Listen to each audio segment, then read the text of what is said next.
വീണ്ടും സനാതനനായ ദൈവത്തിന് ഞാൻ സ്തോത്രം ചെയ്യുന്നു. एक और बार നിങ്ങളേവർക്കും വന്ദനവും. एक और बार सनातन परमेश्वर की मैं महिमा करता हूँ और आप लोगों को धन्यवाद देता हूँ. കഴിഞ്ഞ ആഴ്ച ഞാൻ ഓർപ്പിച്ചതുപോലെ സാങ്ക്ടിഫിക്കേഷൻ ഓഫ് ദ സാങ്ക്ടിഫൈഡ് എന്ന വിഷയം ഒന്ന് ഇന്ന് ഉപസംഹരിപ്പാനായിട്ടാണ് ആഗ്രഹം. दोष मुक्त लोगों के पवित्रीकरण के संबंध में जो सिखा रहे थे वो सब्जेक्ट का आखिरी भाग मैं आज समाप्त करना चाहता हूँ. നമ്മുടെ രക്ഷയുടെ 3 പ്രധാന ഘട്ടങ്ങളെ പറ്റി നമ്മൾ പഠിച്ചിട്ടുണ്ട്. हमारे उद्धार का जो है 3 भागों में बांट दिया जा सकता है उसको. Justification, sanctification and glorification. वो है हम पहला तो है धार्मिकता, बाद में है पवित्रीकरण और आखिरी भाग है उसका तेजोमय बनाना है, महिमामय बनाना. അതില് നീതീകരണം ഒരിക്കലായി ഒരു സംഭവമായിട്ട് നടക്കുന്നതാണ്. धर्मी ठहराना ये एक बार की घटना है जो एक बार में परमेश्वर हमको धर्मी ठहराते हैं. എന്നാൽ സാങ്ക്ടിഫിക്കേഷൻ അഥവാ വിശുദ്ധീകരണം ആജീവനാന്ത പ്രക്രിയയാണ്. मगर पवित्रीकरण जो है उस समय से लेकर आप लोग के जीवन के आयु के अंत तक उस पवित्रीकरण गुजरता ही रहता है. അതിനെ സംബന്ധിച്ചാണ് നമ്മൾ പഠിച്ചുകൊണ്ടിരുന്നത്. और उस विषय के आधार पर हम कई हफ्तों से सीख रहे थे. അതുമായി ബന്ധപ്പെട്ട ഒരു വിഷയമാണ് ഇന്ന് രാവിലെ ഞാൻ നമ്മുടെ ഗ്രൂപ്പിൽ ഷെയർ ചെയ്തത്. और उस संबंध में एक छोटा सा मैसेज आपके ग्रुप में, आप लोग व्हाट्सएप ग्रुप में भी मैं शेयर किया. നിങ്ങൾ നോക്കിയോന്ന് എനിക്കറിയില്ല. मुझे पता नहीं आप लोग में से कितने लोगों ने उसे देखा है. സ്തോത്രം. ഒരു പെൺകുട്ടി ആദ്യമായിട്ട് ഒരു സഭയിൽ അംഗത്വം എടുക്കാൻ പോയ കാര്യമാണ്. एक लड़की चर्च में कलीसिया में मेंबरशिप लेने के लिए गई थी पहली बार. അപ്പോൾ സഭയിലെ മൂപ്പൻ ചോദിച്ചു, ശരി കുട്ടി, നീ പാപിയാണോ? तब वहां चर्च के एल्डर ने इस प्रकार लड़की से पूछा, क्या आप पापी हैं? അവൾ പറഞ്ഞു, അതെ, ഞാനൊരു പാപിയായിരുന്നു. तो उसने कहा, हाँ मैं एक पापी थी. വീണ്ടും ചോദിച്ചു, ഇപ്പോൾ നീ പാപിയാണോ? तो उसने उससे पूछा कि अभी इस वक्त तू पापी है क्या? അവൾ പറഞ്ഞു, പണ്ടത്തെക്കാൾ ഞാനിപ്പോ പാപിയാ. और उसने बताया कि पहले से ज्यादा मैं अभी पापी हूं. ഒടുവിൽ, ചുരുക്കത്തിൽ പറയാം, ഒടുവിൽ അവൾ പറഞ്ഞു, earlier I was running after sin, but now I am running away from sin. पहले मैं पाप के पीछे भागती रहती थी, अभी पाप से बच करके मैं भाग रही हूं. ഞാൻ മുമ്പ് പാപത്തെ പിന്തുടരുന്ന പാപിയായിരുന്നെങ്കിൽ ഇന്ന് പാപത്തെ വിട്ടോടുന്ന പാപിയാണ്. पहले मैं पाप के पीछे पीछे भागता था कि पाप कर सकूं, मगर अब जो है पाप से बच कर भागने वाली लड़की हूं. അതുകൊണ്ടാണ് നമ്മുടെ പേര് forgiven sinners എന്ന് ഉള്ളത്. इसीलिए दोष मुक्त ठहराया हुआ पापी कर हमें पुकारा जाता है. നാം പാപി എന്ന അവസ്ഥയ്ക്ക് മരണം വരെയും മാറ്റമില്ല. हम पापी हैं कर ये नाम हम हमारे मृत्यु तक हमसे दूर नहीं हो सकता है. കാരണം രക്ഷിക്കപ്പെട്ട ശേഷവും നമുക്കുള്ളത് ആദാമ്യ ശരീരം തന്നെയാണ്. क्योंकि उद्धार पाने के बावजूद हमको जो आदम से पाया हुआ शरीर को धरे हुए लोग हैं हम. ഈ ശരീരത്തിൽ പാപം വസിക്കുന്നു. इस शरीर में पाप बसता है. ആ പാപത്തോട് നമുക്ക് സ്വാഭാവികമായ ഒരു വിധേയത്വമുണ്ട്. इसीलिए हमको ये पापी शरीर की गुलामी में हमें रहना पड़ता है. എന്നാൽ രക്ഷിക്കപ്പെട്ടതിന് ശേഷം അതുമായുള്ള സംഘർഷത്തിന്റെ ജീവിതമാണുള്ളത്. उद्धार पाने के बाद में उसके शरीर, पापी शरीर के साथ में हमारा एक संघर्ष निरंतर लगा रहता है. മനസ്സിലാവുന്നുണ്ടല്ലോ? സ്തോത്രം. അതിൽ നിന്നുമാണ് നമുക്ക് മോചനം വേണ്ടത്. उसमें से हमको एक निजात आवश्यकता है. അപ്പോൾ വിശുദ്ധീകരണം എന്ന് പറയുന്നത് പാപക്ഷമയല്ല. पवित्रीकरण कहा जाए तो पाप की क्षमा नहीं है, പകരം പാപത്തിന്റെ സ്വഭാവത്തിൽ നിന്നുള്ള വിടുതലാണ്. मगर पाप के स्वभाव की अधीनता से एक बचाव है या छुटकारा है. പാപക്ഷമയ്ക്ക് ശേഷവും പാപം നമ്മിൽ വസിക്കുന്നു. पाप क्षमा के पश्चात भी हमारे अंदर पाप बसता है. ആ പാപം അവസരം കാത്തിരിക്കുകയാണ് നമ്മെക്കൊണ്ട് പാപം ചെയ്യിക്കാൻ. वो पाप जो है मौका देखकर बैठा है कि कब हमसे पाप कराए. അവസരം ലഭിക്കുന്നത് വരെ അത് അനങ്ങത്തില്ല. पाप का अवसर पाने तक वो पाप चुपचाप बैठा रहेगा आपके എന്നാൽ अंदर. അങ്ങനെയുള്ള അവസരങ്ങളിലും പാപത്തിനു വിധേയപ്പെടാത്ത വിശുദ്ധ ജീവിതം നയിക്കുവാൻ ദൈവശക്തി ആർജിക്കുന്ന അനുഭവമാണ് വിശുദ്ധീകരണം. उन पाप के मौके पर भी पाप के गुलामी में न जाकर पाप से बचकर पवित्रता की जीवन बताने वाले लोगों को सामर्थ और पवित्रता की वजह से प्राप्त होता है. അപ്പോൾ നമ്മിൽ വസിക്കുന്ന പാപത്തിൽ നിന്നുള്ള വിമോചനത്തിന്റെ പേരാണ് വിശുദ്ധീകരണം. हमारे अंदर शरीर में बसने वाले पापों से निजात पाकर पवित्रता की ओर बढ़ने का एक रास्ता है पवित्रीकरण. അങ്ങനെ നാം പാപത്തോട് പോരാടി പോരാടി പോരാടി സ്തോത്രം ഇനിയും നമുക്ക് പോരാടി തോൽപ്പിക്കുവാൻ ഒരു പാപം ഇല്ലാത്ത അവസ്ഥയിലേക്ക് എത്തിച്ചേരും. हम पाप का विरोध करते करते एक एक पाप से बचते बचते निकलते हैं, तब तक आखिरी स्टेज तक उसी को पवित्रीकरण कहा जाता है. സ്തോത്രം. എന്നാൽ നാം പഠിച്ചിട്ടുണ്ട് the perfection of sanctification is not received during our earthly life. നമ്മുടെ ആയുഷ്കാലത്ത് വിശുദ്ധീകരണത്തിന്റെ പൂർണ്ണതയിൽ നാം എത്തുന്നില്ല. हम जीवन के आयु में हमारे पवित्रीकरण के सिद्धता में या फिर उसके परिणाम को हम इस जीवन में नहीं पा सकते हैं. എന്താണ് വിശുദ്ധീകരണത്തിന്റെ അല്ലെങ്കിൽ വിശുദ്ധിയുടെ പൂർണ്ണത എന്നുള്ളത്? पवित्रताई का पूर्णता या उसका सिद्धता क्या है? reaching up to the mark of the holiness of God. उसका परिणाम यह है कि हम परमेश्वर की पवित्रता तक हम पहुंच जाते हैं. നമുക്ക് വിശുദ്ധിയുടെ അളവുകോൽ ദൈവത്തിന്റെ വിശുദ്ധിയാണ്. हमारी पवित्रता का मापदंड जो है हमारे परमेश्वर का मापदंड है. ആ ദൈവത്തിന്റെ വിശുദ്ധിയോളം നാം എത്തുമ്പോഴേ വിശുദ്ധിയിൽ നാം തികഞ്ഞവരാകുന്നു. हम परमेश्वर जिस प्रकार पवित्र हैं उस प्रकार पवित्र होए तो ही हम पवित्र कहलाएंगे. ആ വിശുദ്ധിയുടെ അളവ് നമ്മുടെ ജീവകാലത്ത് പ്രാപിപ്പാൻ ഒരു മനുഷ്യനും കഴിയില്ല. और उस पवित्रता का स्तर को पाने के लिए कोई भी मनुष्य से संभव नहीं है अपने जीवन काल में. അത് ദൈവം നമ്മോട് ആവശ്യപ്പെടുന്നുമില്ല. और परमेश्वर हमसे आग्रह भी नहीं करता कि हमारे जीवन काल में हम परमेश्वर के समान पवित्र हो जाएं. കാരണം ദൈവത്തിന്റെ വിശുദ്ധിയും മനുഷ്യന്റെ വിശുദ്ധിയും തമ്മിലുള്ള വ്യത്യാസം നാം പഠിച്ചിട്ടുണ്ട്. क्योंकि हमने पवित्रता जो पवित्र परमेश्वर का है और मनुष्य का बीच में का अंतर हमने जान रखा है. പിന്നെന്തായി വിശുദ്ധീകരണത്തിന്റെ അർത്ഥം? फिर इसके बाद में पवित्रताई का मतलब क्या होता है? സ്തോത്രം. steadfastly, continually growing in sanctification, holiness. हम निरंतर ही लगातार पवित्रता में बढ़ते रहना. Never stop anywhere on the way. पवित्रता के रास्ते में जब निकल पड़ते हैं कहीं भी रोक ना आए जीवन में. Never give up despite repeated failures.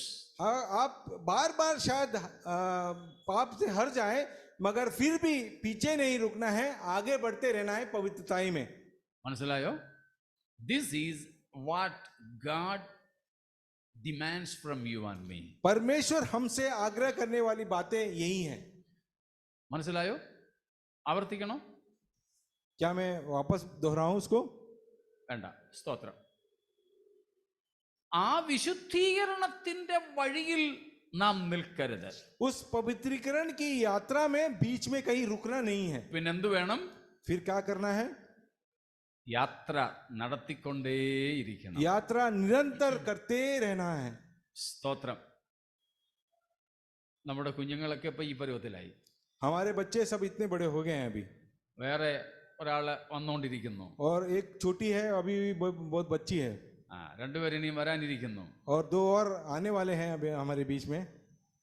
ഇവരൊക്കെ ഇന്ന് ഓടുന്നു, ചാടുന്നു, ഒറ്റക്കാലെ നിൽക്കും, ഡൈവ് ചെയ്യും, അല്ലേ? ये बच्चे जो हैं दौड़ते हैं, फिरते हैं, चलते हैं, एक पैर में सब खड़ा होकर हमको दिखाते हैं। പക്ഷേ എങ്ങനെയായിരുന്നു തുടക്കം? मगर इनका शुरुआत कैसा हुआ था? എത്ര പ്രാവശ്യം വീണിട്ടുണ്ട്? कितने बार वो खड़े होने की कोशिश की और गिर गए। വീണപ്പോഴൊക്കെ ഇനി ഞാൻ എഴുന്നേൽക്കുന്നില്ല എന്ന് വെച്ചിരുന്നെങ്കിൽ ഈ പരുവത്തിൽ ഇവരിയ്ക്കുമായിരുന്നു? अगर बच्चे एक बार उठकर खड़े हो गए, गिर गए, तो वो कहते थे कि अगर मैं कभी नहीं आगे खड़ा होऊंगा। ऐसा होता तो ऐसा बच्चे अभी तक इतना बड़ा होते थे क्या? സ്തോത്രം. ഒരിക്കലും ഇല്ല. नहीं, कभी नहीं होता। ഇതുപോലെ വിശുദ്ധീകരണത്തിന്റെ വഴിയിൽ ചിലപ്പോൾ നമുക്ക് വീഴ്ചകൾ വരാം. इसी प्रकार हमारी पवित्रता की यात्रा में कई बार हमको गिरना पड़ता है। അതുകൊണ്ടാണ് ഭക്തൻ പാടിയത്, താഴ്ചകൾ വീഴ്ചകൾ വന്നിടും വേളയിൽ. സ്തോത്രം. हम हमारी विश्वास की यात्राओं में कई बार निचला अवस्था देखेंगे, कई बार गिरावट देखेंगे, मगर परमेश्वर हमारा हाथ थामे हुए हमेशा हैं। വീഴാനുള്ള ലൈസൻസ് അല്ല ഇത് കേട്ടോ. ये आपको गिरने के लिए कोई लाइसेंस नहीं दे रहा हूं मैं, പക്ഷേ ഇത് യാഥാർത്ഥ്യമാണ്. ये सच्चाई है। സ്തോത്രം. വീഴും, പക്ഷെങ്കിൽ അവിടെ കിടക്കരുത്. आप गिरेंगे जरूर, मगर वहां लेटा ही नहीं रहना। അവിടെ നിന്നും നാം എത്രയും പെട്ടെന്ന് എഴുന്നേൽക്കണം. जल्द से जल्द वहां से गिरा हुआ स्थान में से उठ खड़ा होइए। നമ്മൾ പരസ്യ സ്ഥലത്തെങ്ങാണോ ഒന്ന് വീഴുകയാണെങ്കിൽ വയ്യായെങ്കിൽ അവിടെ കിടക്കുമോ? अगर पब्लिक प्लेस में कहीं गिर जाए तो क्या हम वहीं पड़े रहेंगे? എൻ്റെ പെങ്ങള് കഴിഞ്ഞിടയ്ക്ക് യാക്കോക്കാരാ പള്ളിയിൽ പോയി ഇറങ്ങി തിരിച്ചു വരുന്ന വഴിക്ക് വീണു. मेरी बहन जो है गिरजाघर में जाकर वापस आ रही थी, तो रास्ते में वो नीचे गिर गई ഉടൻ തന്നെ ചാടി എഴുന്നേക്കാൻ ശ്രമിച്ചു. और अचानक जल्दी से जल्द वो उठ खड़ा होना चाहती थी, വീണ്ടും വീണു. और फिर वापस खड़ा गिर गई। 2-3 പ്രാവശ്യം അങ്ങനെ അങ്ങ് വീണു. എഴുന്നേക്കാൻ ശ്രമിച്ചതാ, പെട്ടെന്ന് എഴുന്നേക്കാൻ ശ്രമിച്ചതാ. बहुत जल्द उठना चाहती थी, तो 2-3 बार वो गिर गई। അപ്പോഴത്തേക്കിനും ആൾക്കാർ വന്ന് പിടിച്ചെഴുന്നേൽപ്പിച്ച് നിർത്തി. और जल्द से जल्द अगल बगल से आदमी लोग आए, वो उठकर खड़ा कर दिया അപ്പൊ उनको। ഞാൻ വീണെന്ന് വരുത്താതിരിക്കാൻ വേണ്ടി എഴുന്നേക്കാൻ നോക്കിയതാ കുഞ്ഞെ, ഞാൻ പിന്നെയും വീണടാന്ന് പറഞ്ഞു എന്നോട്. और वो कहती हैं कि मैं गिरा नहीं करके बताने के लिए मैं जल्दी से खड़ा होना चाहती थी, तो मैं वापस गिर गया करके बताने ഇത് लगी। സാധ്യമാണ് നമ്മുടെ ജീവിതത്തിൽ. ये हमारे जीवन में भी हो सकता है, संभव हो सकता है। പക്ഷേ വീണാൽ അവിടെ കിടക്കരുത്. गिरने पर वहां पर लेटा नहीं रहना, അവിടെ നിന്ന് എഴുന്നേൽക്കണം. वहां से तुरंत उठ जाना है। സ്തോത്രം. ഈ യുദ്ധം ഇടയ്ക്ക് വെച്ച് നിർത്തരുത്. ये मल्लयुद्ध हमारा हमको गिराने नहीं देना चाहिए। ഈ പാപവുമായുള്ള യുദ്ധത്തിൽ ഒരിക്കലും നമ്മൾ പരാജയപ്പെട്ട് കൈ ഉയർത്തരുത്. ये पाप के विरोध में लड़ते लड़ते हम कभी हार नहीं मानना चाहिए। എന്നാൽ നമ്മുടെ ഏറ്റവും ഒടുവിലത്തെ ശ്വാസമെടുക്കുമ്പോഴും പൗലോസിനെ പോലെ പറയണം, ഞാൻ നല്ല പോർ പൊരുതു. हम मगर हमारे आखिरी सांस लेते वक्त भी हम ये कहना चाहिए कि मैं अच्छा दौड़ा परमेश्वर के लिए। Christian life is a life of warfare. मसीह जीवन कहा जाए तो ये युद्ध का एक जीवन है। या फर्स्ट तिमोथी 6:12.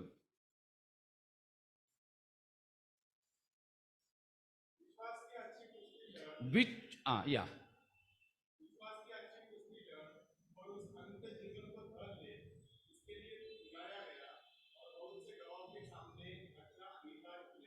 വിശ്വാസത്തിന്റെ നല്ല പോർ പൊരുതുക.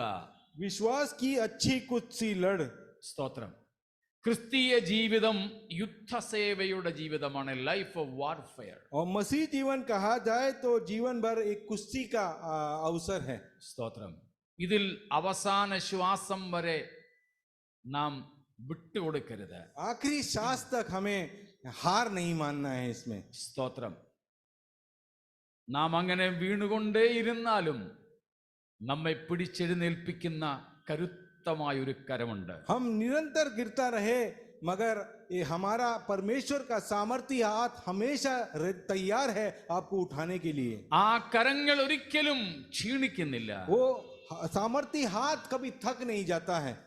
പാട്ടുകാരൻ പാടിയതുപോലെ സ്തോത്രം, പല കണ്ണുകളും അന്ധമാകാം. कई आंख जो गाने वाले इस प्रकार के लिखे हैं, कई आंख जो हैं अंधे हो जाते हैं, എന്നാൽ ഒരിക്കലും അന്ധമാകാത്ത കണ്ണുകൾ നമ്മെ നോക്കുന്നുണ്ട്. मगर कभी अंधे ना होने वाले आंख जो है परमेश्वर के हमेशा हमें देखता रहता है। പല കരങ്ങളും ക്ഷയിച്ചു പോകാം, कई हाथ जो है थक कर नीचे बैठ जाएगा, എന്നാൽ ഒരിക്കലും ക്ഷയിക്കാത്ത കരങ്ങൾ എന്നെയും നിങ്ങളെയും പിടിച്ചിട്ടുണ്ട്. मगर हमेशा निरंतर सामर्थ्य रहने वाला हाथ जो है उसका हाथ हमें थामे हुए हैं। പലരുടെയും സ്നേഹത്തിന് ക്ഷാമമുണ്ടാകാം, कई लोगों के प्रेम में जो है गिरावट या कमी होगी, എന്നാൽ ക്ഷാമം അകാൽ ഉണ്ടാകാത്ത ഒരു സ്നേഹം നമുക്കുണ്ട്. मगर ദൈവത്തിന്റെ हमारा परमेश्वर का प्रेम जो हमारे प्रति है उसमें कभी अकाल नहीं पड़ेगा। Praise the Lord. അതിലെപ്പോഴും സമൃദ്ധിയാണ്. वो हमेशा समृद्ध है उसमें। ആ ബലമുള്ള കരങ്ങളാൽ നമ്മെ പിടിച്ചിരിക്കുന്നവൻ വീഴാതെ നമ്മെ സൂക്ഷിക്കും. जिसने अपने हाथों से हमें थामे रखा है वो हमेशा सामर्थी है। ഒരിക്കലും പിശാച് നമ്മുടെ മേൽ വിജയത്തിന്റെ കൊടി പറപ്പിക്കുവാൻ ദൈവം അനുവദിക്കത്തില്ല. कभी शैतान हमारे ऊपर जीत का झंडा नहीं लहरा सकता। നമ്മുടെ ജീവിതത്തിൽ വേറെ എന്തൊക്കെ കഷ്ടനഷ്ടങ്ങൾ ഉണ്ടായാലും വിശുദ്ധ ജീവിതത്തിൽ പോരായ്മ കൂടാതെ നമ്മെ അതിൽ തികഞ്ഞവരാക്കുവാൻ നമ്മുടെ ദൈവത്തിന്റെ കരങ്ങൾ കൂടെയുണ്ട്. कितना भी कमी घटी आ जाए, पाप के संबंध में कभी हारे हुए नहीं रहकर हमेशा जीत दिलाने के लिए परमेश्वर हमेशा आपके संग हैं। സ്തോത്രം. അതുകൊണ്ട് വിശുദ്ധീകരണത്തിന്റെ വഴിയിൽ തുടർന്നുകൊള്ളുക. इसीलिए पवित्रता की यात्रा में हमेशा निरंतर बना रहे। Steadfastly continue in this path of sanctification. दृढ़ता के साथ इस पवित्रता की यात्रा में आगे बढ़ते रहिए। എപ്പോൾ വരെ? कब तक? പരിശുദ്ധനായ ദൈവത്തെ മുഖാമുഖം കാണുന്നതുവരെ. पवित्र परमेश्वर को आमने सामने देखने तक वह पवित्रता की यात्रा का बड़ा करते ഒന്നുകിൽ നമ്മുടെ മരണത്താൽ, रहे। शायद हमारी मृत्यु के साथ, അല്ലെങ്കിൽ നമ്മുടെ കർത്താവിന്റെ വരവിനാൽ, या फिर परमेश्वर के दूसरे आगमन के साथ। ഈ രണ്ടിൽ ഒന്നിനാൽ നാം നമ്മുടെ ദൈവത്തെ മുഖാമുഖം കാണും. ये दोनों इंसिडेंट के साथ में ही हम परमेश्वर को आमने सामने देखेंगे। അതാണ് രക്ഷയുടെ പൂർണ്ണത. यही उद्धार की सिद्धता है। സ്തോത്രം. Deliverance from the very presence of sin. पाप की उपस्थिति से पूर्णता, उद्धार को पाना। അതെ, പാപമില്ലാത്ത ഒരിടത്തേക്ക് കർത്താവ് നമ്മെ കൊണ്ടുപോകും. हम उस स्थान में जा रहे हैं जहां पर पाप को कोई स्थान ही नहीं है। ഹല്ലേലൂയ. സ്തോത്രം. പാപ സാന്നിധ്യത്തിൽ നിന്നുള്ള വിമോചനമാണ് രക്ഷയുടെ പൂർണ്ണത എന്ന് पाप പറയുന്നത്. के अधीनता से पूर्णता, छुटकारा पाना, उसी को उद्धार कहते हैं। സ്തോത്രം. അതിനുവേണ്ടി നമുക്ക് വിശുദ്ധീകരണത്തിന്റെ വഴിയിൽ സഞ്ചരിക്കണം. उसके लिए हमें पवित्रता की यात्रा में यात्रा करना होगा। അതായിരുന്നു നാം കഴിഞ്ഞ ദിവസങ്ങളിലൊക്കെ ചിന്തിച്ചു കൊണ്ടിരുന്നത്. ये सब बातें हम लोग कई हफ्तों से सीख रहे हैं। നിങ്ങൾക്ക് ഒരുപക്ഷെ ഓർമ്മ കാണും നാം ഈ വിഷയം തുടങ്ങിയത് ഏത് വാക്യം വായിച്ചുകൊണ്ടാണെന്ന്. ये यात्रा जब शुरू की थी, सबसे पहले पढ़ा हुआ प्रभु का, परमेश्वर का वचन कौन सा है, ये याद होगा आप लोगों को। रूफस, याद है? अच्छा, अब हम बेनियंगल से पूछें.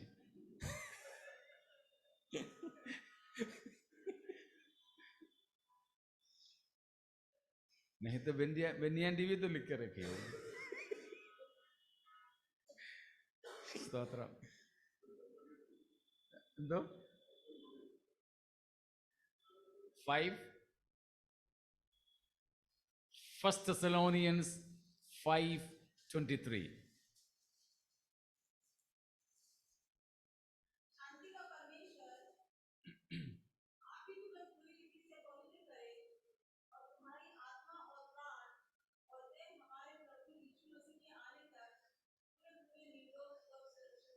സ്തോത്രം. സമാധാനത്തിന്റെ ദൈവം തന്നെ നിങ്ങളെ മുഴുവനും ശുദ്ധീകരിക്കുമാറാകട്ടെ. शांति का परमेश्वर आपको पूर्णता रीति से पवित्र करें। അപ്പോൾ നമ്മെ ശുദ്ധീകരിക്കുന്നത് ദൈവമാണെന്ന് നാം ഇവിടെ കാണുന്നു. हमने देखा कि हमें पवित्र बनाने वाला हमारा परमेश्वर है। സ്തോത്രം. ഇന്ന് അതിന്റെ 22ാമത്തെ വാക്യവും കൂടെ നിങ്ങളുടെ ശ്രദ്ധയിൽപ്പെടുത്താം. आज जरा 22वां वचन भी आप लोग के सामने सम्मुख रखना चाहता हूं।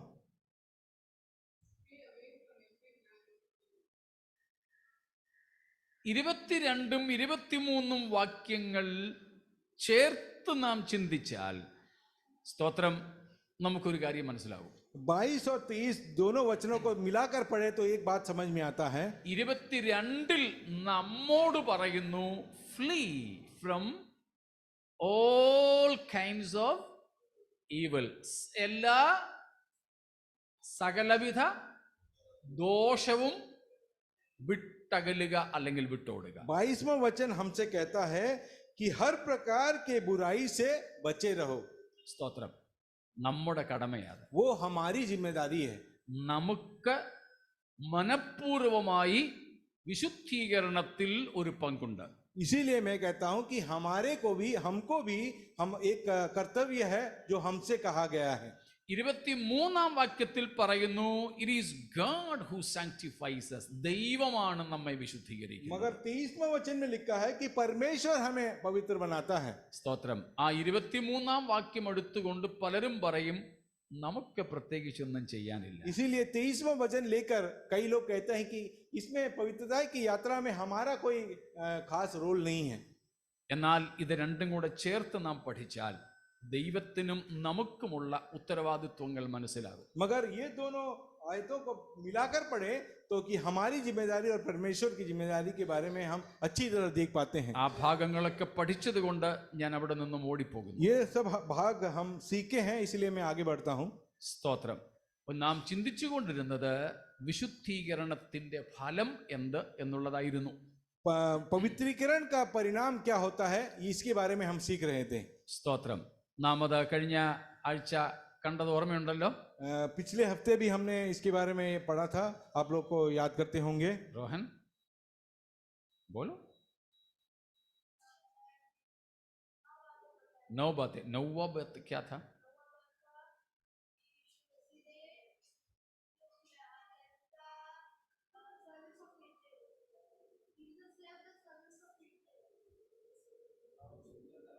ओ लॉर्ड सपर का है बेटा, सैंक्टिफिकेशन का पूछ रहा हूं मैं. हाँ,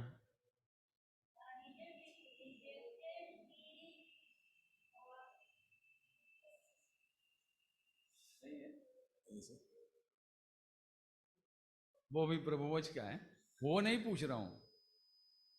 फिर क्या है, पढ़ो. हाँ, वो लॉर्ड सपर का बेटा, जीसस रिजेक्टेड, वो नहीं. What is the result of sanctification? Yeah, we get more of God and we will let God have more of us. അതും കഴിഞ്ഞിട്ട് നമ്മൊരു കാര്യം കൂടെ ചിന്തിച്ചെന്ന് എനിക്ക് തോന്നുന്നു അല്ലേ? When we get more of God, we will be more of power. हम परमेश्वर को ज्यादा प्राप्त करेंगे और उसके वजह से हम ज्यादा सामर्थी बनेंगे. पिछले हफ्ता फर्स्ट सेशन में अपन सीखे थे, सेकंड सेशन लॉर्ड सपर का था. वो कुछ लिखा नहीं ना? ठीक है, बाद में देखता हूं मैं. അപ്പോൾ നാം ചിന്തിച്ചത്, സ്തോത്രം, വിശുദ്ധീകരണത്തിന്റെ ഫലമായി നമുക്ക് ദൈവത്തെ തന്നെ അധികമായി പ്രാപിക്കാൻ സാധിക്കും. हम पवित्रीकरण के परिणाम क्या होता है कि हम परमेश्वर को अधिकतर पाते हैं. സ്തോത്രം. ദൈവത്തെ നാം അധികമായി പ്രാപിക്കുമ്പോൾ, സ്തോത്രം, നാം അധികം ആത്മശക്തിയുള്ളവരായി തീരുന്നു. हम अधिकतर परमेश्वर को पाते पाते जो है आत्मिक सामर्थ्य में हम बलवंत होते रहते हैं. സ്തോത്രം. നമ്മുടെ ശക്തിക്ക് നിദാനം വിശുദ്ധിയാണെന്ന് നമ്മൾ കണ്ടു. हमने सीखा कि हमारा सामर्थ्य किसमें है, कि परमेश्वर में है हमारा. അങ്ങനെ നാം വിശുദ്ധീകരണത്തിൽ വളരുമ്പോൾ സാത്താന്യ ശക്തികൾക്ക് നമ്മുടെ മുമ്പിൽ നിൽപ്പാൻ സാധ്യമല്ല. जब हम परमेश्वर के सामर्थ्य में बढ़ते हैं तभी शैतान का कोई भी सामर्थ्य हमारे खिलाफ कुछ नहीं कर सकता. പ്രകൃതിയും സാത്താനും പോലും നമ്മെ അനുസരിക്കും. प्रकृति भी और शैतान भी हमको हमारी आज्ञाओं का पालन करेगा. ഇതൊരു വെല്ലുവിളിയായി ദൈവസഭ ഏറ്റെടുക്കൂ. ये एक चैलेंज के तौर पर आप लोग कलीसिया इसको स्वीकारें. ഒരു നോമിനൽ, ഒരു സാധാരണപ്പെട്ട ക്രിസ്തീയ ജീവിതം നയിച്ചു പോകാൻ ശ്രമിക്കണ്ട. हम कोशिश न करें कि एक साधारण सा मसीह जीवन बिताकर हम धरती पर से निकल जाएं. നിങ്ങളുടെ ജോലി എന്തുവാകട്ടെ, आपकी नौकरी कौन सी भी हो, നിങ്ങളുടെ പ്രായം എന്തുവാകട്ടെ, आपकी उम्र कौन सी भी हो, നമുക്കൊരുമിച്ചൊരു ആഗ്രഹം ദൈവത്തോട് പറയാം. हमारा इच्छा जो परमेश्वर के सामने रखें, കർത്താവേ, വിശുദ്ധിയിൽ സ്തോത്രം വളർന്ന് ദൈവശക്തി പ്രാപിച്ച് ആ ദൈവശക്തിയെ ഉപയോഗിക്കുന്നവരാക്കി ഞങ്ങളെ തീർക്കണമേ. पवित्र जीवन बिताकर अधिकतर परमेश्वर को पाकर, परमेश्वर का सामर्थ्य पाकर, परमेश्वर की सामर्थ्य में जीवन बिताने के लिए हमें तत्पर बनाएं. സ്തോത്രം. ആ ഭാഗം ഞാൻ അവിടെ കൊണ്ട് അവസാനിപ്പിക്കുന്നു. उस भाग को वहीं पे मैं समाप्त करता हूँ. അവസാന ഭാഗത്തേക്ക് വരികയാണ്. आखिरी भाग में आता हूँ. വിശുദ്ധീകരണം ഇല്ലെങ്കിൽ എന്താ കുഴപ്പം? अगर पवित्रीकरण आपके जीवन में न हो तो क्या दिक्कत हो सकती है? What if not sanctified? अगर आप पवित्रीकरण नहीं होता है तो उससे क्या होगा आपका? നീതീകരിക്കപ്പെട്ടു, आपको दोषमुक्त ठहराया गया, പക്ഷേ വിശുദ്ധീകരണം നടക്കുന്നില്ല. मगर पवित्रीकरण आपके जीवन में नहीं हो रहा है. സ്വർഗരാജ്യത്തിൽ പോകാൻ പറ്റുമോ? उसके वजह से स्वर्ग राज्य में आप प्रवेश कर पाएंगे क्या? സ്തോത്രം. ഇത് വേദപണ്ഡിതാക്കൾക്കിടയിൽ ഭയങ്കര ചർച്ചയായ വിഷയമാണ്. ये वचन के पंडित लोगों के बीच में काफी बहस होता है इसके संबंध में. ചിലര് പറയുന്നത് നീതീകരിക്കപ്പെട്ടെങ്കിൽ സ്വർഗം ഉറപ്പാ. जो धर्मी ठहराया गया है उस व्यक्ति के लिए तो स्वर्ग तो पक्का है. അതുകൊണ്ട് പിന്നെ വിശുദ്ധീകരണം എന്നത് ഒരു സ്വർഗരാജ്യ പ്രാപ്തിക്ക് അത്യാവശ്യമല്ല എന്ന് പഠിപ്പിക്കുന്ന ധാരാളം പേരുണ്ട്. कुछ ऐसे वचन के पंडित लोग इस प्रकार सिखाते हैं कि पवित्र जीवन बिताने बिना ही जो स्वर्ग राज्य को आप हासिल कर सकते हैं. എന്നാൽ തിരുവെഴുത്ത് എന്ത് പറയുന്നു? मगर पवित्र कलाम क्या कहता है? 2-3 വാക്യങ്ങൾ നമുക്ക് നോക്കാം. हम 1-2 वचन पढ़ते हैं. നമ്മൾ പല പ്രാവശ്യം വായിച്ചിട്ടുള്ള എബ്രായ ലേഖനം 12:14. इब्रानियों का पत्री 12 अध्याय 14वां वाक्य.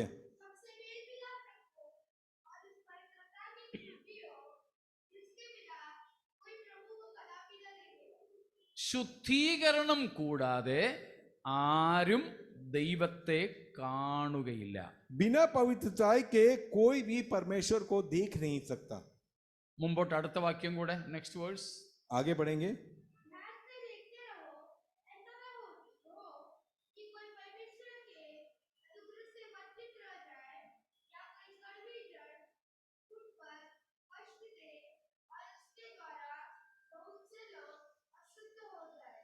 ഇതൊക്കെ ആരോട് പറയുന്ന കാര്യമാ? ये सब बातें किससे कर रहा है? രക്ഷിക്കപ്പെട്ടവരോടോ പെടാത്തവരോടോ? जो उद्धार पाए हैं या उद्धार नहीं पाए, ऐसे लोगों किसको कहते हैं बातें कह रहा है? രക്ഷിക്കപ്പെട്ടവരോടാ. जो लोग उद्धार पाए उनसे बातें कर रहा है. എന്ന് പറഞ്ഞാൽ നീതീകരണം പ്രാപിച്ചവരോട്. उसका मतलब यह है जो धर्मी ठहराए गए हैं. സ്തോത്രം. നമ്മുടെ ഉള്ളിൽ കയ്പുള്ള വേരുകൾ മുളച്ചാൽ അത് നമുക്ക് നാശത്തിനും മറ്റനേകരുടെ വീഴ്ചയ്ക്കും കാരണമാകും. अगर हमारे अंदर कड़वी जड़ फूट कर कष्ट दे, हमको कष्ट दे और हमारे द्वारा दूसरों को भी कष्ट दे.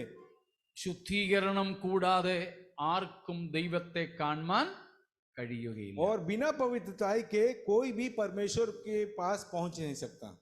സ്തോത്രം. അപ്പോൾ ഈ വാക്യാടിസ്ഥാനത്തിൽ വിശുദ്ധീകരണം കൂടാതെ സ്വർഗപ്രാപ്തി ഉണ്ടാവുമോ? इस वचन के आधार पर क्या कोई व्यक्ति स्वर्ग पा सकता है जो पवित्रता से यात्रा नहीं करता? ഇല്ല. नहीं. വെളിപ്പാട് പുസ്തകം 21 അധ്യായത്തിന്റെ അവസാന വാക്യം. प्रकाशित वाक्य 21 अध्याय और उसका आखिरी भाग.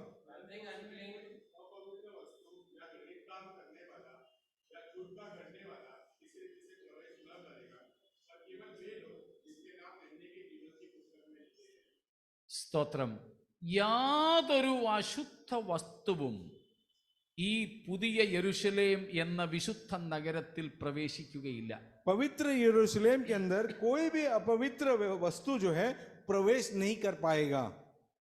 ഇവിടെ അശുദ്ധ വസ്തു എന്ന് പറയുന്നത് എന്തെങ്കിലും അഴുക്ക് സാധനം കൊണ്ട് പോകുന്ന കാര്യമല്ല, വ്യക്തികളെയാണ് ഉദ്ദേശിക്കുന്നത്. ये यहाँ पर अपवित्र वस्तु लिखा है, वो कोई वस्तु के बारे में नहीं, कोई व्यक्ति विशेष के बारे में बताता है ये। സ്തോത്രം. അപ്പോൾ അശുദ്ധന്മാർക്ക്, വിശുദ്ധീകരണത്തിൽ വളരാത്തവർക്ക് ദൈവരാജ്യ പ്രവേശനം ഇല്ല. जो पवित्रीकरण में आगे बढ़ नहीं पाते हैं, उन लोगों को नए यरूशलेम में प्रवेश नहीं होगा. 22:12 തൊട്ട്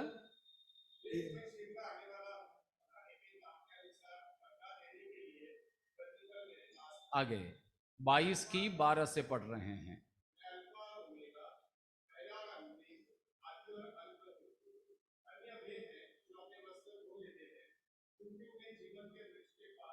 वो 14 वचन है, वो 14, ठीक है. हाँ, 14वें वचन से देखिए. हाँ हाँ.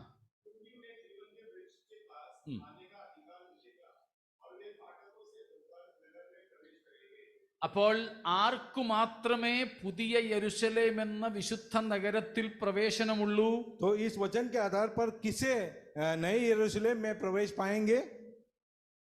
തങ്ങളുടെ വസ്ത്രം അലക്കുന്നവർക്ക് മാത്രം. जो अपने वस्त्र को धो लेते हों. ഇവിടെ വസ്ത്രമെന്ന് പറയുന്നത് എന്താണ്? यहाँ पर वस्त्र कहा जाए तो क्या है? ജീവിതം, हमारा जीवन है. സ്തോത്രം. ഡ്യൂ ആണെന്ന് എനിക്കറിയാം. വസ്ത്രത്തെക്കുറിച്ച് നമുക്ക് പഠിക്കണമെന്ന് പണ്ട് പറഞ്ഞത് എനിക്ക് ഓർമ്മയുണ്ട്. സ്തോത്രം. हमारे वस्त्र के बारे में हम लोग सीखना है. ये पिछले भी मैं बार बताया था. ये आगे कोई दिन हो तो बताऊंगा. അപ്പോൾ ഇവിടെ വസ്ത്രമെന്ന് പറയുന്നത് ജീവിതമാണ്. यहाँ पर वस्त्र जो कहा गया है, ये हमारे जीवन के संबंधित है. ഇനിയും 3-ാം അധ്യായത്തിലേക്ക് പോകാം. अभी हम प्रकाशित वाक्य का 3रा अध्याय में चले जाएं. 4-ാം വാക്യമാണെന്നാണ് എൻ്റെ ഓർമ്മ. 3रा अध्याय का 4था वाक्य.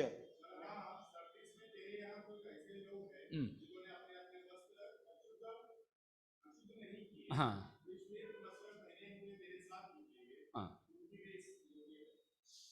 സ്തോത്രം. സർദീസിൽ ചിലർ എന്ത് ചെയ്തിട്ടുണ്ട്? A few people are there who soiled their robes. Sardis कलीसिया में कुछ लोग हैं जो अपने वस्त्र को खराब कर चुके हैं. അങ്ങനെ ഉള്ളവരുടെ പേര് ജീവപുസ്തകത്തിൽ നിന്ന് കർത്താവ് മായ്ച്ചു കളയും. और उन लोगों का नाम जो है जीवन के पुस्तक में से हटा दिया गया है. എന്നാൽ കർത്താവ് ഈ വാക്യത്തിൽ പറയുന്നു, വേറെ ചിലരുണ്ട് ഉടുപ്പ് മലിനമാകാത്തവർ. और बाकी कुछ लोग हैं जो अपने वस्त्र को अशुद्ध नहीं किए हैं. അവർ യോഗ്യന്മാരാണ്. वो लोग जो हैं योग्य व्यक्ति हैं. അതുകൊണ്ട് എന്നോടുകൂടെ വെള്ള ധരിച്ചുകൊണ്ട് അവർ നടക്കും. इसीलिए वो श्वेत वस्त्र पहनकर मेरे साथ चलेंगे. എന്നിട്ട് കർത്താവ് പറയുന്നു, അവരുടെ പേര് ഞാൻ ജീവപുസ്തകത്തിൽ നിന്ന് മായ്ച്ചു കളയുകയില്ല. और वैसे लोगों के नाम जो हैं जीवन के पुस्तक में से मैं मिटाऊंगा नहीं.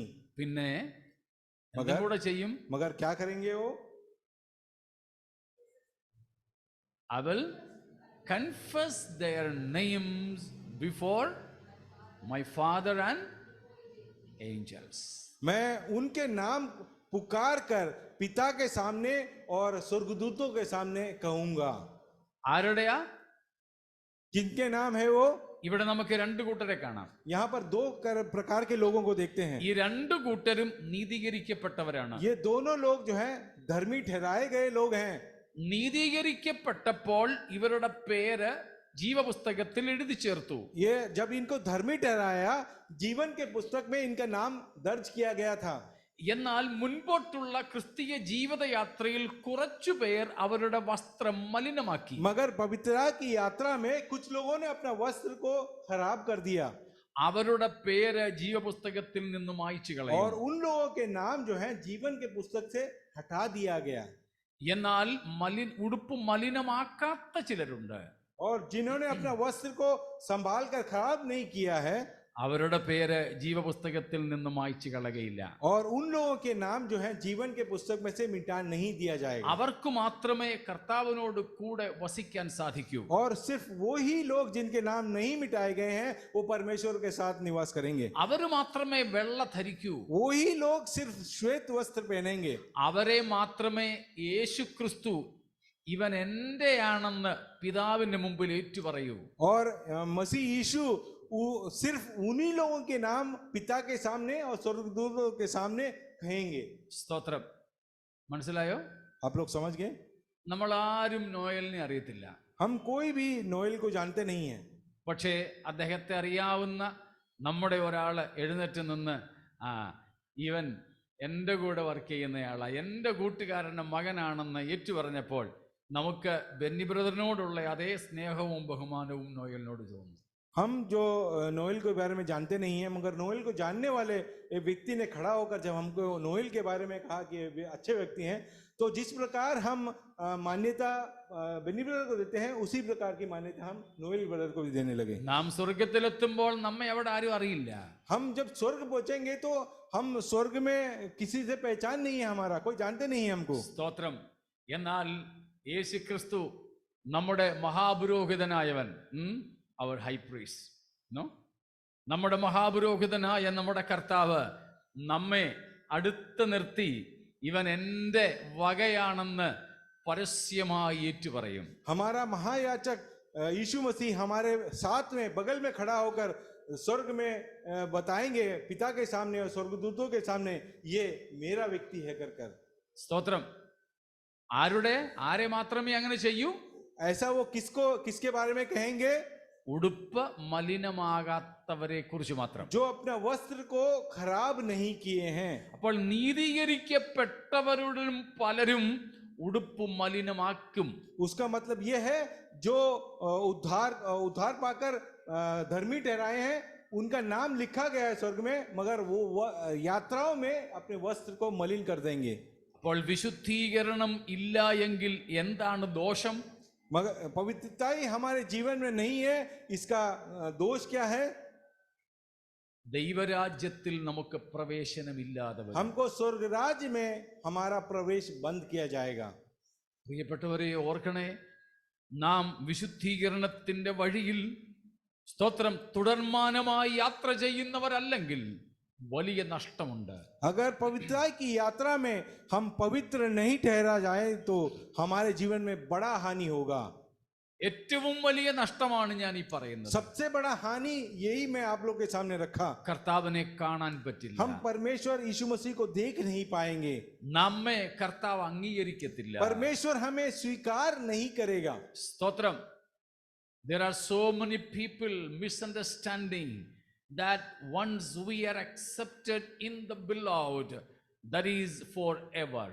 कई लोग गलत धारणा में रहते हैं, एक बार उद्धार पाकर धर्मी ठहराया गया तो फिर हमेशा के लिए वो स्वर्ग राज में आराम से प्रवेश कर पाएंगे, भले ही वो पवित्रता की जीवन नहीं बिताते हैं.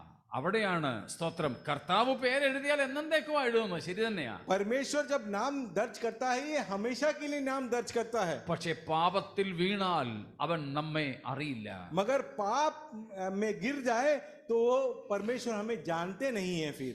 അതുകൊണ്ട് പ്രിയപ്പെട്ടവരെ, വിശുദ്ധീകരണം ദൈവരാജ്യ പ്രവേശനത്തിന് അത്യാവശ്യം തന്നെ. स्वर्ग राज्य में प्रवेश करना है तो ये अत्यावश्यक है कि आप पवित्र जीवन बिताएं. കേവലം നീതീകരണം മാത്രം പോരാ. सिर्फ धर्मी ठहराया जाना ये काफी नहीं है. സ്തോത്രം. പകരം വിശുദ്ധീകരണം കൂടിയേ തീരൂ. तो धार्मिकता नहीं, सिर्फ पवित्रीकरण का भी होना यह जीवन में अत्यावश्यक है. നീതീകരിക്കപ്പെട്ട ഉടൻ തന്നെ മരിക്കുകയാണോ, ഉടൻ തന്നെ കർത്താവിന്റെ അടുക്കൽ പോകുകയാണോ, പ്രശ്നമില്ല. अगर आपको धर्मी ठहराए जाने के तुरंत बाद आप मृत्यु को पाते हैं तो तुरंत ही परमेश्वर की उपस्थिति में आप होंगे. നീതീകരണത്തിനും തേജസ്കരണത്തിനും ഇടയിൽ നമുക്ക് ഒരു സമയം തന്നിട്ടുണ്ടെങ്കിൽ അത് വിശുദ്ധീകരണത്തിന് വേണ്ടിയാണ്. अगर धर्मी ठहराए जाने में और आपको तेजोमय महिमामय बनाने में बीच में अंतर है, तो ये इसके लिए दिया गया है ताकि आप पवित्र बने. ധാരാളം പേര് വിചാരിക്കുന്നു we have grace and therefore no matter however we live the grace will take us home. कई लोग इस प्रकार गलत धारणा में हैं, हम कैसा भी जीवन जिए परमेश्वर का अनुग्रह है, इसीलिए हम कैसा भी पाप कर सकते हैं. രണ്ട് കാര്യങ്ങൾ ഞാൻ ഇപ്പൊ പറഞ്ഞു. दो बातें मैं कहा. തെറ്റായി ആൾക്കാർ ധരിക്കുന്നത്, गलत धारणाएं दो बात. ഒന്ന്, I am justified and therefore nothing will affect me however I live. मुझे क्योंकि परमेश्वर ने दोषमुक्त ठहराया है, इसीलिए मैं कैसा भी जीवन बिताऊं तो मैं दोषमुक्त ही रहूंगा। അത് തെറ്റാണ്. वो गलत धारणा है। രണ്ടാമത്തെ തെറ്റായ ചിന്ത, ദൈവത്തിന്റെ കൃപ എനിക്കുണ്ട്, അതുകൊണ്ട് ഞാൻ പാപം ചെയ്താലും കുഴപ്പമില്ല, കൃപ എന്നെ രക്ഷിച്ചുകൊള്ളും. क्योंकि मेरा परमेश्वर का अनुग्रह मेरे ऊपर है, इसीलिए मैं पाप करूं तो मेरी परमेश्वर का अनुग्रह उसे ढाक देता है, मगर हमेशा परमेश्वर का अनुग्रह में रहेगा और मैं पाप करता ही रहूंगा, ऐसा भी गलत धारणा है। ഇത് രണ്ടും തെറ്റാണ്. ये दोनों गलत धारणाएं हैं। രണ്ടിലും അകപ്പെടരുത്. दोनों के अंदर आप फंस नहीं जाना। എന്തിനാ ദൈവം നമ്മെ നീതീകരിച്ചത്? परमेश्वर ने किस कारण से आपको धर्मी ठहराया है? എന്തിനു വേണ്ടിയാ? with what purpose the Lord justified us? किस परिणाम के लिए परमेश्वर ने आपको धर्मी ठहराया? for sanctification. आपको पवित्रता के लिए। വിശുദ്ധീകരിക്കപ്പെടാനാണ് അവൻ നമ്മെ നീതീകരിച്ചത്. आपको पवित्र बनाने के लिए परमेश्वर ने आपको धर्मी ठहराया है। സ്തോത്രം. മനസ്സിലായോ? आप लोग समझ रहे हैं? ഒന്നും കൂടെ ആ വാക്യം നമുക്ക് വായിക്കാം. 1 Corinthians 1 verses 1 and 2.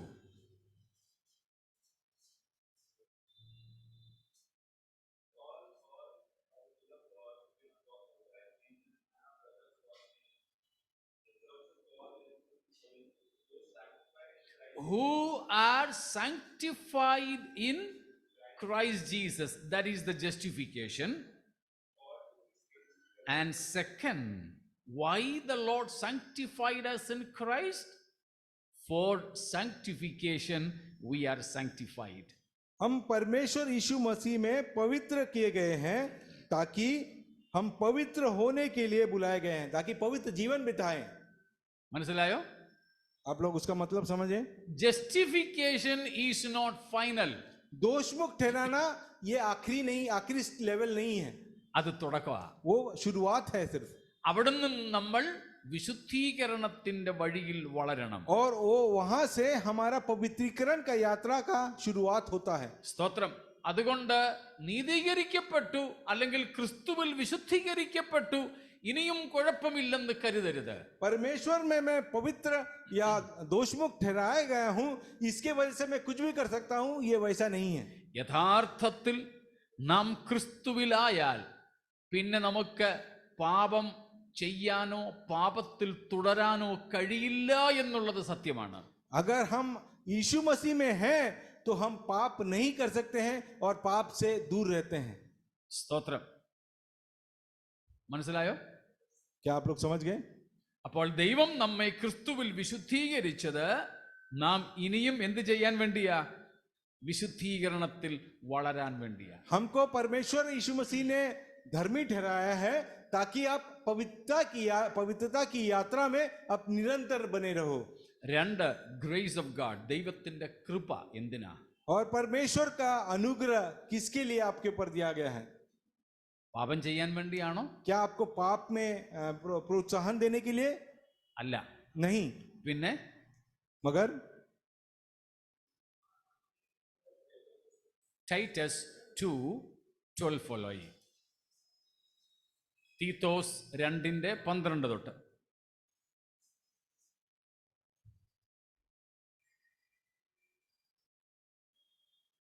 ആർക്കും കിട്ടിയില്ലേ?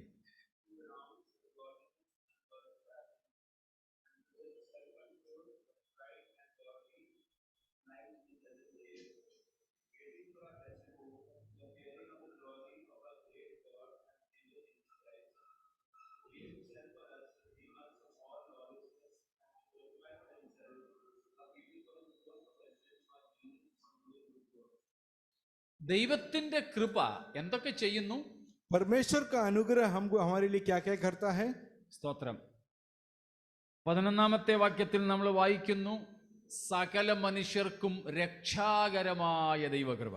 सभी मनुष्यों को उद्धार दिलाने के लिए ये अनुग्रह आया है। അപ്പോൾ ഈ കൃപ നമ്മെ രക്ഷിക്കുന്ന കൃപയാണ്. ये अनुग्रह किसके लिए प्रकट हुआ है?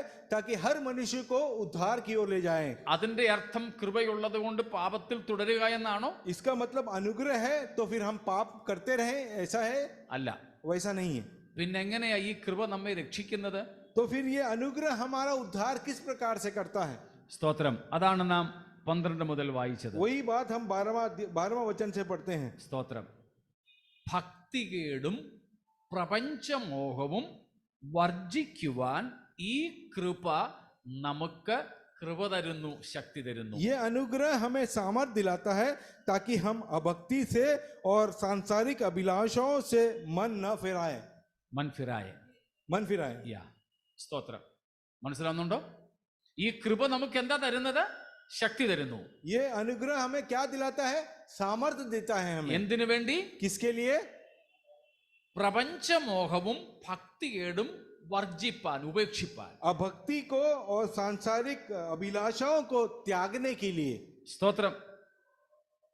എന്നിട്ട് കർത്താവിന്റെ വരവിനെ കാത്ത് വിശുദ്ധ ജീവിതം നയിപ്പാൻ ഈ കൃപ നമുക്ക് കരുത്ത് പകരുന്നു. और हमें संयम प्रदान करता है और धार्मिकता में आगे बढ़ने के लिए सामर्थ्य प्रदान करता है. സ്തോത്രം. മനസ്സിലാവുന്നുണ്ടല്ലോ? आप लोग समझ रहे हैं? അപ്പോൾ കൃപ പാപം ചെയ്യാനുള്ള ലൈസൻസ് അല്ല, വിശുദ്ധ ജീവിതം നയിക്കാനുള്ള അസിസ്റ്റൻസ് ആണ്, കരുത്താണ്. ये अनुग्रह आपके जीवन में पाप करने का प्रोत्साहन नहीं, सामर्थ्य नहीं, बल्कि पाप से बचाए रहने के लिए और पवित्र जीवन बिताने के लिए परमेश्वर का सामर्थ्य है. മനസ്സിലായോ? ഒന്നുകൂടെ ആവർത്തിക്കുന്നു. एक और बार दोहराता हूं. The grace of God is not a license to commit sin or continue in sin, but it is an assistance to live a holy life. पाप में फंसे रहने के लिए हमेशा प्रोत्साहन देने के लिए कोई अनुग्रह आया नहीं है. अनुग्रह इसके लिए आया है तो आपको पवित्र जीवन बताने के लिए आपका सामर्थ्य बने. സ്തോത്രം. എനിക്ക് ദൈവകൃപയുള്ളത് കൊണ്ട് പാപത്തിൽ തുടരാമെന്നാരും കരുതരുത്. എനിക്ക് കൃപയുള്ളത് കൊണ്ട് പാപത്തിന്റെ മേൽ ജയമെടുത്ത് ജീവിക്കാമെന്ന് വേണം മനസ്സിലാക്കാൻ. हमको अनुग्रह से हम पाप निरंतर करते ही नहीं रहे, बल्कि पाप से जय पाकर हम पवित्र जीवन बिताने के लिए सामर्थ्य है वो. ഹല്ലേലൂയ. അപ്പോൾ വിശുദ്ധീകരണത്തിന്റെ ആവശ്യകത നാം കണ്ടു. കർത്താവിനോടുകൂടെ വാഴുവാൻ നമുക്ക് വിശുദ്ധീകരണം കൂടിയേ തീരൂ. पवित्रीकरण का परिणाम हम देखे हैं कि हम परमेश्वर के साथ निरंतर जीवन बिता पाएंगे. വിശുദ്ധീകരിക്കപ്പെടുന്നില്ലെങ്കിൽ കർത്താവിനെ കാണാൻ പറ്റില്ല. और जो पवित्रीकरण जिसका नहीं होता है वो परमेश्वर को कभी देख नहीं पाएंगे. ദൈവസന്നിധിയിൽ പ്രവേശിക്കാൻ അവർക്ക് കഴിയില്ല. परमेश्वर की उपस्थिति में प्रवेश भी पाएंगे പുതിയ नहीं. യെരൂശലേമിൽ അവർക്ക് പ്രവേശനമില്ല. नए जेरूसलेम में उनका प्रवेश बंद है. സ്തോത്രം. നമുക്ക് കർത്താവിനോട് കൂടെ ആയിരിക്കാൻ കഴിയുകയില്ല. परमेश्वर के संग हम नहीं हो सकते हैं. അതുകൊണ്ട് പ്രിയരെ, നമുക്ക് വിശുദ്ധീകരണത്തിൽ തുടരാം. इसीलिए भाइयों बहनों, हम पवित्रता में आगे बढ़ें. Never give up. कभी हार नहीं मानना. സ്തോത്രം. നമുക്ക് മുമ്പോട്ട് തന്നെ ജയാളികളായി പോയിക്കൊണ്ടിരിക്കാം. हम जीत पाकर हम निरंतर आगे ही बढ़ते रहें. വിശുദ്ധന്മാരെ ചേർക്കാൻ യേശു വരുന്നു. पवित्र लोगों को इकट्ठा करने के लिए परमेश्वर आ रहा है. ഞങ്ങളെ കേൾക്കുന്ന ആരെങ്കിലും, ഇതിന് ശേഷം ഞങ്ങളെ കേൾക്കുന്നവരുമുണ്ട്, ആരെങ്കിലും ഇതുവരെ പാപത്തിൽ നിന്ന് മോചനം പ്രാപിച്ചിട്ടില്ലെങ്കിൽ ക്രൂശിൽ മരിച്ച് ഉയർത്തെഴുന്നേറ്റ യേശുവിൽ വിശ്വസിക്കുക. जो अब तक हमें सुनने वाले कोई भी व्यक्ति हो जो पाप में जीवन बिताते हो, अब यीशु मसीह सूली पर आपके लिए मरा है, उसे कबूल कीजिए, आप दोष मुक्त हो सकते हैं. യേശുവിന്റെ കാൽവറിയിലെ ചോരയിലൂടെ നമുക്ക് പാപമോചനവും വീണ്ടെടുപ്പുമുണ്ട്. परमेश्वर ने बहाया हुआ परमेश्वर का लहू से हम पाप मुक्ति से पा सकते हैं, दोष मुक्त हो सकते हैं और पाप के बिना जीवन बिता सकते हैं. യേശു കർത്താവ് വിശുദ്ധന്മാരെ ചേർക്കാൻ വരുന്നു. परमेश्वर यीशु मसीह दोबारा आ रहे हैं पवित्र लोगों को संग ले जाने. യേശു ആദ്യം വന്നത് നമ്മുടെ പാപം ചുമന്നൊഴിക്കാനാണ്. यीशु पहली बार जब आए, इस धरती पर आए, हमारे पापों को ढोकर सूली पे मरने के लिए आए। നമ്മുടെ പാപം തന്റെ ശരീരത്തിന്മേൽ യേശു ഏറ്റു. हमारे पापों को उसने अपने शरीर के ऊपर ले लिया എന്നിട്ട് ക്രൂശിൽ കയറി और सूली पर चढ़ गया പാപ പരിഹാരം വരുത്തി. और पाप के लिए निदान हो गया वो। ആ രക്തത്താൽ വിശുദ്ധീകരണം പ്രാപിപ്പാൻ, പാപമോചനം പ്രാപിപ്പാൻ നമുക്ക് ഇതുവരെ ഇടയായി. अभी तक हमको दोष मुक्त ठहराने के लिए, पाप को साफ करने के लिए वो सहायता की उसने। ഇനിയും യേശു വീണ്ടും വരുന്നുണ്ട്. और एक और बार यीशु वापस आ रहा है। നമ്മുടെ പാപം ചുമന്നൊഴിക്കാനല്ല, हमारे पापों को उठाने के लिए वापस नहीं आ रहा, പാപത്തിന് പ്രായശ്ചിത്തമാകാനല്ല, हमारे पाप के प्रायश्चित बनने के लिए भी नहीं आ रहा। എന്നാൽ യേശുവിന്റെ ചോരയാൽ കഴുകൽ പ്രാപിച്ച് വിശുദ്ധീകരണത്തിൽ മുതിർന്നു വരുന്ന വിശുദ്ധന്മാരെ തന്റെ അടുക്കൽ ചേർക്കുവാൻ യേശു വരുന്നു. मगर उसके लहू के द्वारा जो पाप को धो लिए हैं और जो पवित्र जीवन बिता रहे हैं, उन लोगों को लेने के लिए यीशु दोबारा आ रहे हैं। നമ്മുടെ തേജസ്കരണത്തിനായി, हमारे महिमामय बनाने के लिए, हमको നമ്മുടെ വീണ്ടെടുപ്പിനായി हमारा पूर्ण उद्धार के लिए നമ്മുടെ കർത്താവ് വരുന്നു. हमारा यीशु आ रहा है। ആ യേശുവിന്റെ വരവിനായി നമുക്ക് ഒരുങ്ങാം. उस यीशु के आगमन के लिए तैयार हो जाएं। സ്തോത്രം. ആ വരവിന് താമസമെങ്കിൽ വീണ്ടും നമുക്ക് അടുത്ത ആഴ്ച കാണാം. उस आगमन में देरी हो तो अगले हफ्ते भी हम देखेंगे। ഇല്ലെങ്കിൽ നമുക്ക് ഈ ആഴ്ച നാം ആയിരിക്കുന്ന പലയിടങ്ങളിൽ നിന്ന് കർത്താവിന്റെ സന്നിധിയിലേക്ക് പറന്നുയരാം. अगर परमेश्वर का आगमन हफ्ते के बीच में हो जाए, हम जहां कहीं भी रहें, परमेश्वर के साथ उठे लिए जाने के लिए तैयार होकर बैठें। ആയിരം ആയിരം വാനഗോളങ്ങളെ താണ്ടി നാം നമ്മുടെ കർത്താവിന്റെ സന്നിധിയിലേക്ക് പറന്നുയരും. हम परमेश्वर की उपस्थिति में पहुंचने के लिए उड़ करके वहां पहुंचेंगे हम। അവിടെ ലക്ഷോപലക്ഷം ദൂതന്മാരും കോടാനുകോടി വിശുദ്ധന്മാരും ഉണ്ട്. वहां लाखों स्वर्गदूत होंगे, वहां करोड़ों पवित्र जन भी इकट्ठा होंगे। എന്നാൽ ഏറ്റവും ശ്രേഷ്ഠനായി നമ്മുടെ ത്രിയേക ദൈവമുണ്ട്. मगर उसके बीच में अति पवित्र परमेश्वर को, यीशु मसीह को देखेंगे। ആ കർത്താവിനെ കണ്ട് അവനോടുകൂടെ നിത്യത ചെലവഴിപ്പാനുള്ള പ്രത്യാശയോടെ വിശുദ്ധ ജീവിതം നയിക്കാം. ഈ വചനങ്ങളാൽ ദൈവം നമ്മെ उस അനുഗ്രഹിക്കട്ടെ. पवित्र परमेश्वर को देखने की आशा के साथ पवित्र जीवन हम बिताएं। हालेलुया.